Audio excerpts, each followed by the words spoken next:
It was the 26th of April 1986, when the world was shaken out with a big explosion in the now defunct Soviet Union. It was a huge deal. It was such a big deal that it even has its own HBO show. It's not 3 round, Ken. It's 15,000. But, as the old adage says, we Italians, we do it better. And we do it with our own style. These big explosions, total cliché for us. We prefer the killing them softly approach. I mean, we like this approach so much that when Chernobyl went all up in radioactive flames, a certain industrial plant, deep in the south of Italy, was celebrating its 21st birthday. It was already poisoning everything and everyone around it, and the number of people who already lost their lives was in the tens of thousands. Now, these are numbers that will put a Marvel villain to shame, but in this story we don't have sorcerer supremes or teenagers shooting spiderwebs. Here, surprisingly, the unsung hero of this story, in true Italian style, was a piece of pecorino cheese. Now, I'm about to tell you all about this tale, and I'll admit it, it's a long one, but I promise that it is worth it. So make yourself comfortable, maybe grab yourself a cup of tea, because this is the story of the Ilva of Taranto.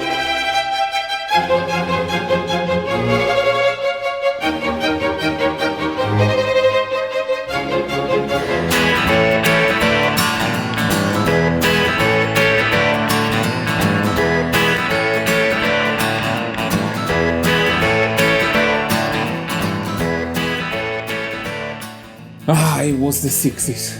Man, those were the times. Italy was rapidly becoming a powerhouse. Our old coin, the lira, was awarded as the most stable currency in the whole world by the Financial Times. We were well on our way to becoming one of Europe's biggest industrial powers. Poverty, illiteracy, and unemployment were kicked out of the door, and the Dolce Vita was invited in. Marcello, come here! But as always, the industrial progress wasn't having enough, and he came knocking on heaven's door. A new steel plant needs to be built, one of the likes Italy has never seen, he said. Meanwhile, at the dinner table, the Italian government, the Institute of Industrial Reconstruction, and the industry titan Finsider were debating where this new steel plant shall dig its steel roots.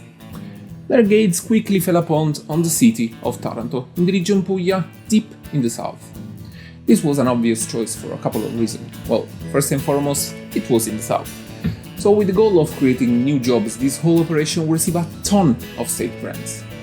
Then, the city area was full of flat areas to be built on, and then it had not one but 2 seas to handle the steel plant toxic diarrhea. And lastly, it already had a potential qualified workforce, since Taranto during the war was a massive naval center. So the decision was finalized, and on the 6th of July 1960, the first stone was laid down just outside the ad hoc working-class neighborhood called Tamburi. Then, an area of 15 square kilometers was cleared, and 40,000 sacred olive trees were kindly told to f*** off. Quando vivevano Platone e Archimede questo libro era già nato. A morte. Dopo 2000 anni, divelto da una forza infernale, schiantato giù nella polvere come uno stecco. And in just 1 year, the first pipe factory started pumping out steel pipes swiftly shipped to the USSR ready to do their piping duty. And in record times, just 4 years after, the plant was officially opened. And we were so happy about it that former president at the time, Giuseppe Sagarat himself, was there to cut the ribbon. And soon after, the Ilva steel plant was pumping out more steel than Arnold in his prime ever could.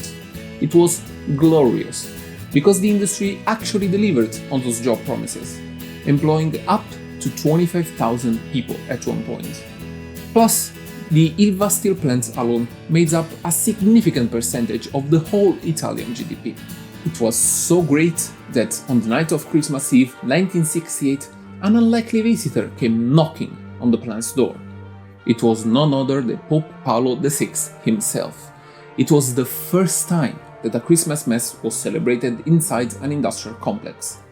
It was considered an historical move to strengthen the bond between the working class and the church. It was also great timing, because soon after, the whole plant will need some divine help from above, because trouble was silently brewing.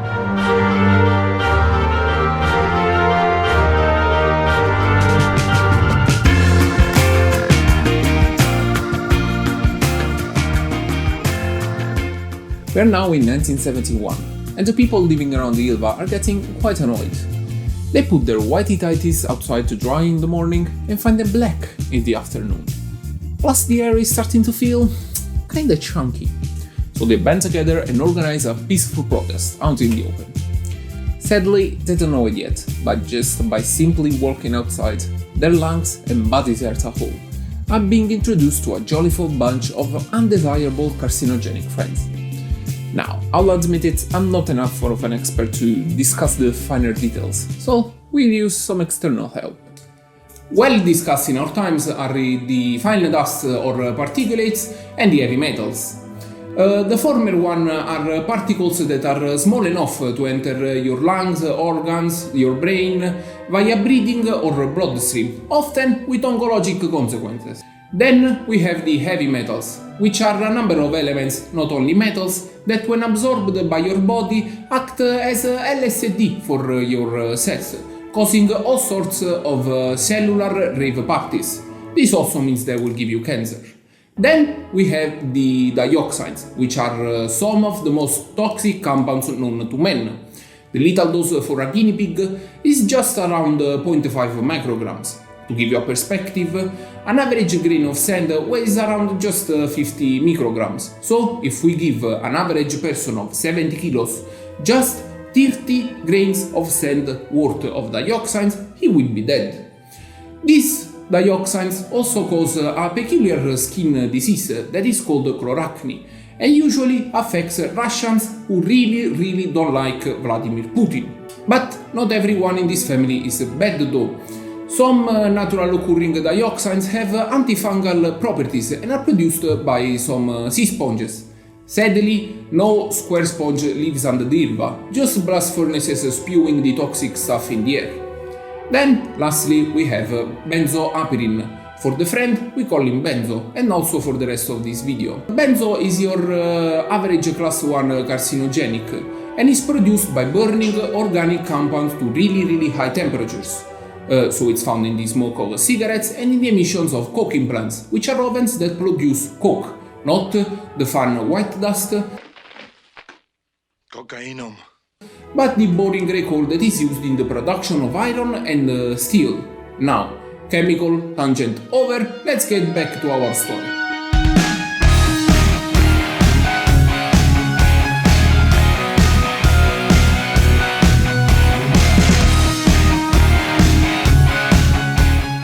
It's now the 80s, and like every teenager at the time, the steel sector was also going through an identity crisis, and the situation was dire. The Ilva had to let go of 80% of their workforce. In the spirit of solidarity, the Italian president at the time, Sandro Pertini, came to share a lunch with the workforce at the plant cafeteria.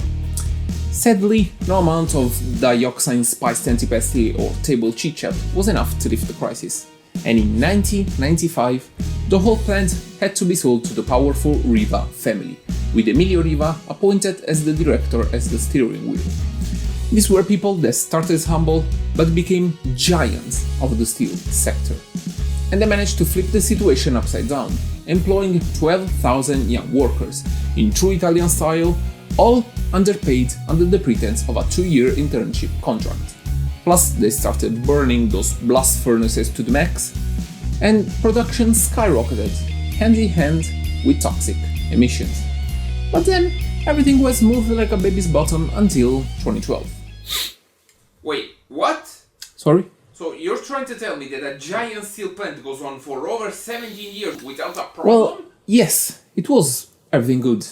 Officially. In reality, there was an ecological disaster going on. Fatal accident did happen, and the people were losing their shit in the street. But everything was kept conveniently silent, all thanks to a key figure, a man called Girolamo Archina. He was the external relation manager of the Ilva, a PR, if you will. He was actually the puppet master that held all the strings that tied every mouth and shut every article and every survey. And we actually have a direct quote from him, taken thanks to a wiretap, that I think perfectly encapsulates his whole character. I mean, I always said that you have to pay the journalists to cut their tongue. What I mean is, pay the journalist to shut them up. This man was aided in his silent opera by the ever-deep pockets of the Riva family, and they waged war on the common citizens of Taranto. Their sword was bent by corruption and their shield by money. But in this war, they forgot a key fact about the city of Taranto. See, this city was originally founded as a Spartan colony. And maybe some of the proverbial Spartan blood still flowed in the people of Taranto, because they fought back relentlessly. Madness.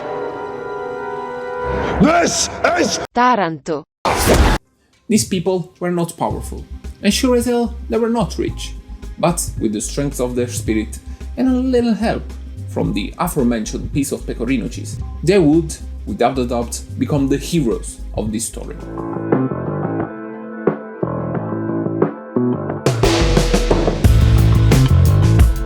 The first of our unlikely cast of heroes was not one person, but it was all the women and mothers of Taranto, especially the ones living in the Tamburi block.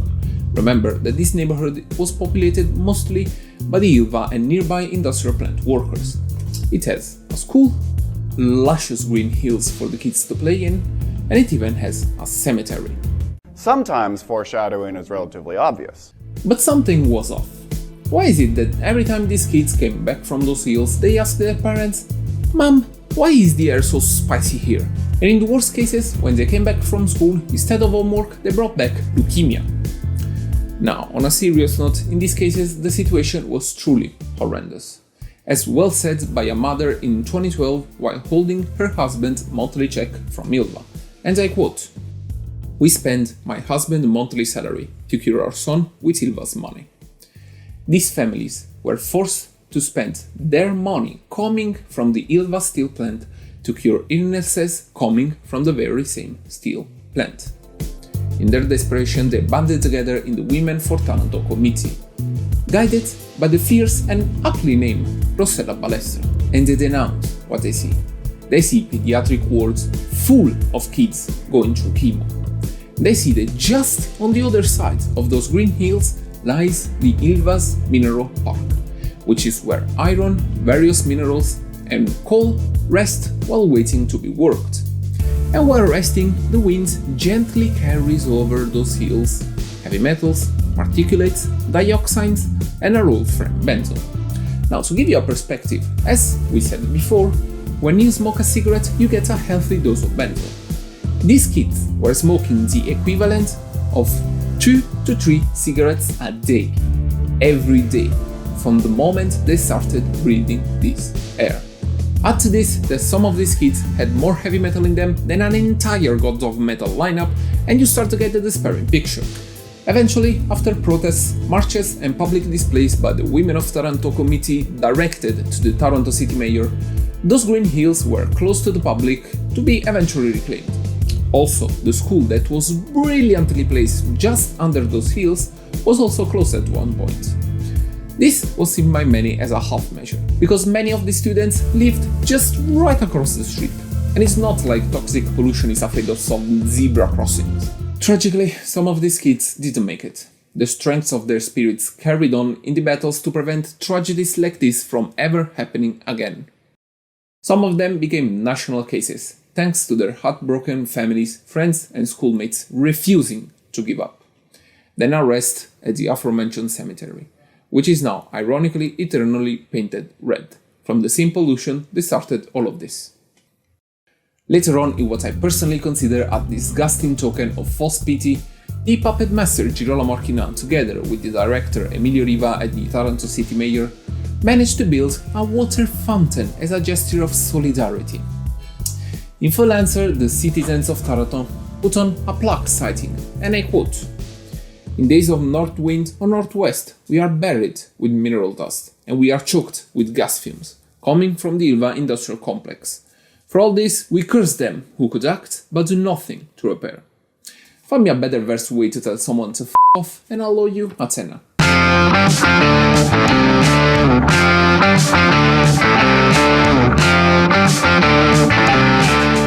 Fabio is what many will call a wild card.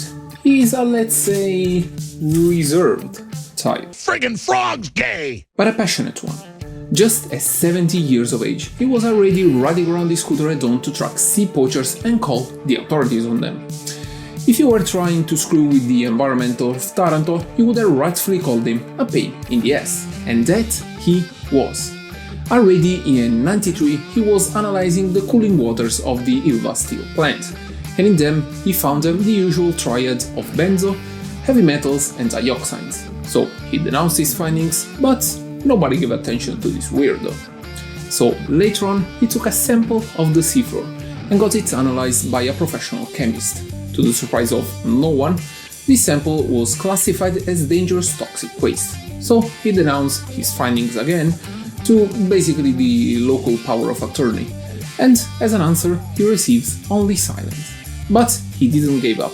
So he went to the local PMP, which is basically a local sanitary prevention center. And he presents his findings, they take a look at it, and they quietly disagree with him. This didn't sit right with Fabio, so he dug deeper, and eventually he found out that this PMP was a partner of a company that had big contracts with the Ilva steel plant. But Fabio was relentless, and for the next 7 years he gathers funds, and eventually he buys a state-of-the-art analyzing equipment and founds the Anti-Dioxin Foundation. And it is thanks to the effort of this foundation that we discover a couple of very funny things. Have I talked to you about the mussels? Yeah, mussels, the seafood. If there is two things that I know about these mollusky bastards, is that for one, they are goddamn delicious. Wow, that is incredible. My goodness me. And as a second thing, they're pretty stupid. Yeah, I said it. I don't see a mussel winning a chess tournament anytime soon. They don't care about what they're eating while filtering water. They just eat shit and grow. Which, I admit it, it's also what I did for most of my life. So, while they filter water, they absorb all of the toxic compounds around them. And this is why eventually they will come to you pre-seasoned with a healthy dose of dioxins. And this was a huge deal. Because remember when I said that Taranto has not one but two seas? Well, this one little sea is protected from the open waters, which makes it an ideal breeding ground for mussels. In fact, the Tarantina mussels was one of exceptional and well-renowned quality. It was exported in all of Italy and most of Europe. So, when these dioxin shits came to life, more than 1,000 tons of mussels had to be destroyed, together with the livelihood of more than 1,000 people. The second interesting discovery they made was a phenomenon called slopping. Not the most evocative name, but what was happening was as clear as day, or night in this case. Since what was happening was that thanks to all these monumental f***ups, multiple official authorities were tasked with monitoring the toxic emissions. So the Ilva had to play the good boy. So what they did was immediately install brand new electrofilters and also pumping those chimneys full of fresh air to dilute those toxic emissions while they were being monitored. Plus, they started pumping those blast furnaces at night around 3 or 4 am, when they were much less likely to be monitored. But Fabio was there, and he spied with his little eyes huge columns of red smoke coming from those chimneys. In his own words, it was like a reenactment of Dante's Inferno. This will be a peculiar piece of evidence, because it showed willful and criminal negligence.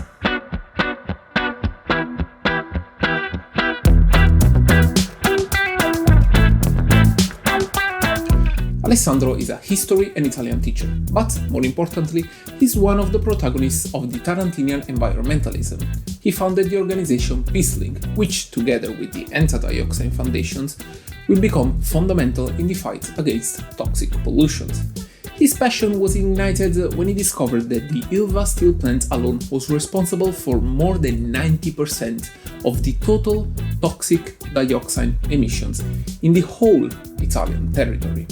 One day in 2009, the chief attorney Aldo Petrucci came to visit his school to discuss about legality.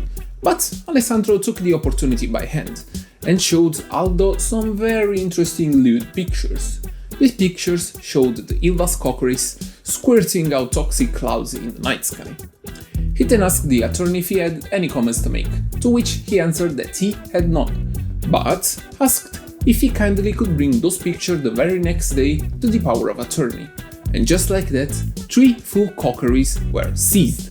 The interesting part is that Alessandro monitored those dioxin emission numbers on an official European database, and the numbers were outrageous.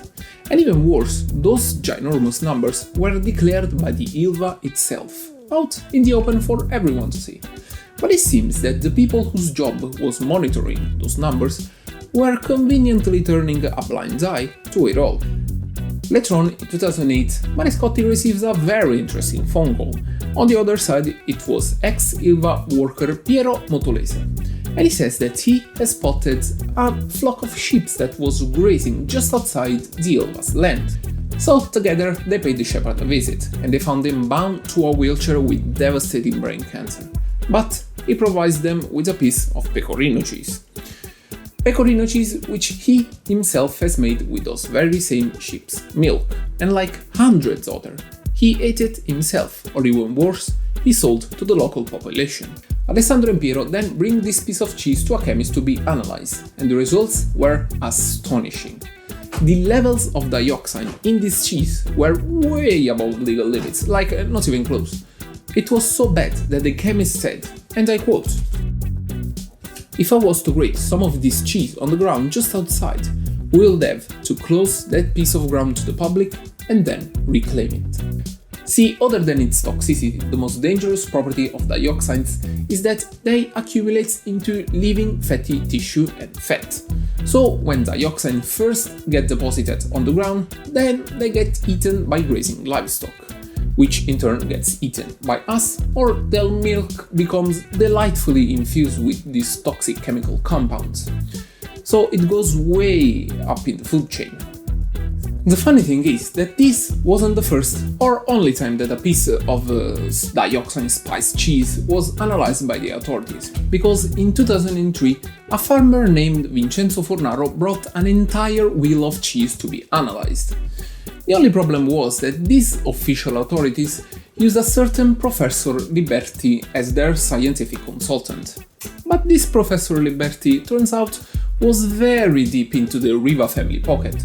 He was so deep in them that in fact he was spotted by the finance guard in a gas station while receiving a very fat envelope from our friend Girolamo Archina. In the end, it was Marescotti's piece of pecorino cheese that will start the whole chain of events that will eventually bring the whole house of cards down. Because after this piece of cheese was analyzed, the region had to order the felling of more than 2,000 units of livestock. This did not sit right with Vincenzo Fornaro the farmer, who, like dioxin, went all up in the justice food chain, eventually starting a mega process. Then in 2012, we'll see the director Emilio Riva, Girolamo Archina, and 52 more defendants, all accused of negligent and willful disaster, poisoning of food substances, aggravated damage to public properties, throwing and spilling of dangerous substances, and lastly, willful omissions of precautions against workplace accidents. They also used asbestos, to which the director had to say during a wiretap, "Just 2 more cancers in 1 year. Who gives a shit?" This process will go on until 2016, when all of the defendants will receive sentences up to 21 years. This was an ironic length of time, because the Riva family bought the entire ILVA steel plant just 21 years before being sentenced themselves.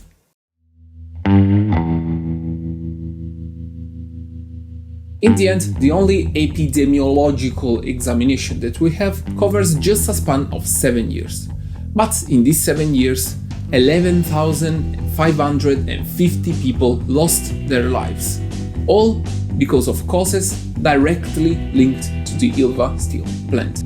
Just to put it in perspective, the official OMS estimation for the deaths linked to Chernobyl is up to 9,000 people. Now, if we take in account the 47 years of operation of the ILVA steel plant up to the 2012 process, an educated guess would be up to 77,000 lives lost. Now, of course, as I said, this is just an educated guess, and the actual number could be significantly lower or even higher. In actuality, we will never know the true number of people who lost their lives in the name of profit. Now, after the process, it was an incredible legal clusterfuck that I'm honestly too dumb to make it digestible for you all. The Italian government started putting out ad hoc decrees to keep the plant open, while actually trying to make things better. The mineral park was closed by a sarcophagus, and new, harsher restrictions on toxic emissions were put in place together with constant monitoring. Then half of the plant ownership is sold to the international giant ArcelorMittal, while the other half is kept by the state. This, of course, is still not enough for the people of Taranto, that to this day continue their fight for what is nothing more than the right to breathe clean air and live a healthy life.